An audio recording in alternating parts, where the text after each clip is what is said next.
Hey, it's Mr. Allred, and we are going to solve absolute value inequalities here. And in doing that, first of all, remember we solve inequalities pretty much using the same steps we use to solve equations.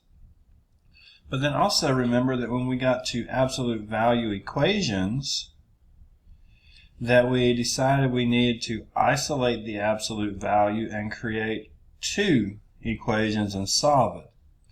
So in the process of solving absolute value equations, usually that broke into two simple equations. And that's similar to what's going to happen with inequalities. So the process is going to start off about the same, where we want to get our absolute value by itself. And we're going to work quite a few examples of these, so just kind of bear with me. But just like with the equations, we got the absolute value by itself. We're going to do the same thing with the inequalities.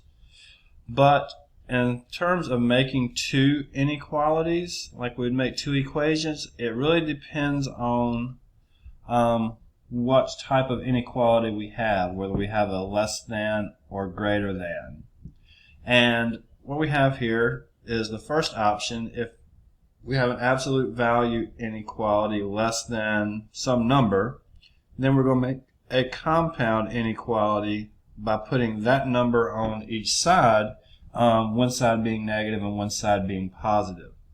And keep in mind that where that x is, anything could be in there. It doesn't have to be just x. It can be some type of expression or something that needs to be worked out. On the other hand, if our absolute value is bigger than a number, then we look at creating two separate inequalities. One where the x is less than negative a and x is greater than a.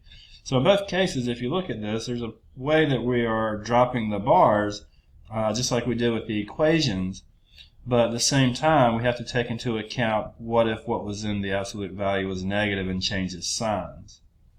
So if you think about some number being less than a, and that number could be positive or negative, that means it's within that certain distance of 0. So it could go to the negative side or the positive side. But if it's further away, meaning it's greater than, then it won't really touch on the number line when we look at it. Okay? So all that said, let's go to the examples where it'll hopefully clear itself up. So the first example here is we have the absolute value of 3x plus 3, and then minus 6 is all less than 15. So keep in mind what I just said. We want to get that absolute value all by itself. So we're going to focus on moving the 6 that's on the outside. So in doing that, we have absolute value of 3x plus 3 less than 21. Now this is an absolute value less than, and if you go back to those rules that I just had, that means we're going to make a compound inequality where it takes this 21 and it'll be greater than negative 21 but less than positive 21. So it traps it in between these two values. And now we're home free to solve. So we're going to subtract 3 because we're trying to get the x by itself. Now it has become just like solving inequalities. So I have over here negative 24 is less than 3x is less than 18. And I'm going to divide by 3. And that's a positive 3, so nothing gets turned around. So my final answer will be negative 8 less than x less than 6. Okay. And we could pick numbers from there and plug it into the original absolute value inequality and see if they work. But let's, while we're here, continue to at least make sure that we write it in all three forms. So we'll do a number line from negative 8 to 6, and both of these are less than so they're going to be parentheses, so we're going to trap that middle section, and if we write it as an interval, it would be parentheses, -8, then 6 parentheses. Okay, so all three forms we can still write it in. Okay. Next example here.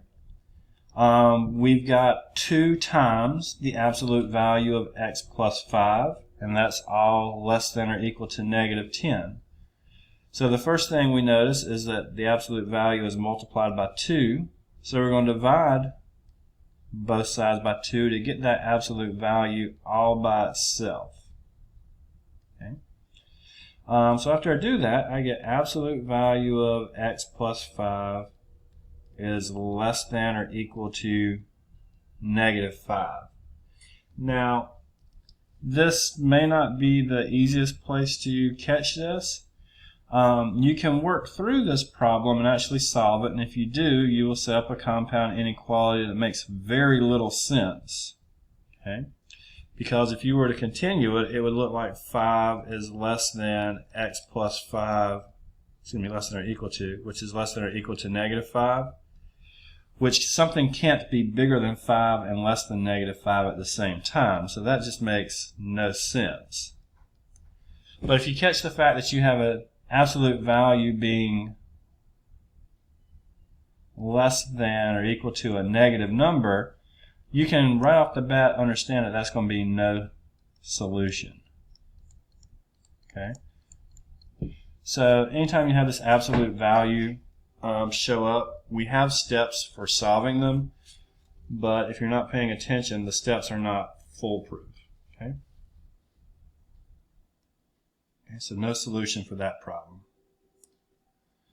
Alright, our next problem is the absolute value of 2x minus 7, and that is minus 10 less than -4.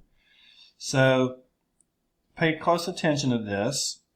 You might see that this is less than -4 and just want to quit and say no solution, because how can an absolute value be less than -4? Well, that would be a true statement, except the absolute value isn't by itself. It has this minus 10 with it. So we always get the absolute value completely by itself before we try to solve it. So I'm going to add 10 to both sides, and that gives me the absolute value of 2x minus 7 being less than 6. Now that makes sense, because there are positive numbers that come out of the absolute value symbols that are less than 6. So it's an absolute value less than a number. So if we think about the rules I gave you, remember, if the absolute value is less than a number, then we set up the compound inequality. We take that 6 and we put it on both sides. One is a positive and one is a negative. So we'll have -6 less than 2x minus 7 less than 6, and then it's all about getting the x by itself. So we need to move that 7, so plus 7 everywhere. So the new inequality we get is 1 less than 2x less than 13. We want to get the 2 by itself, the x by itself, so we'll divide out the 2. So I'll bring it up to the next column, and what we will have as a solution is 1/2 less than x less than 13/2. And in that case, I'm going to go ahead and put it on a number line, and then write the interval notation. So this is where it's nice not to worry about tick marks, because I can plug my 0 in. I know that 1/2, hold on, okay, I think we're back. 1/2 is bigger than 0, and then 13/2 is bigger than 1/2. So I can just place them in that order. I have 1/2, it has a less than with it, but I'm going to the right of it because my numbers are bigger than 1/2, so that's a parentheses. X is less than 13/2, that's another parentheses. I get the middle part here shaded. And if I want to write that, if I want to write that in interval notation, see if we can erase this, yes. it would be parentheses 1/2 and then 13/2 and close the parentheses. And I'm going to stop this video and do the absolute value greater than number separately. Okay, so I'll pick it back up.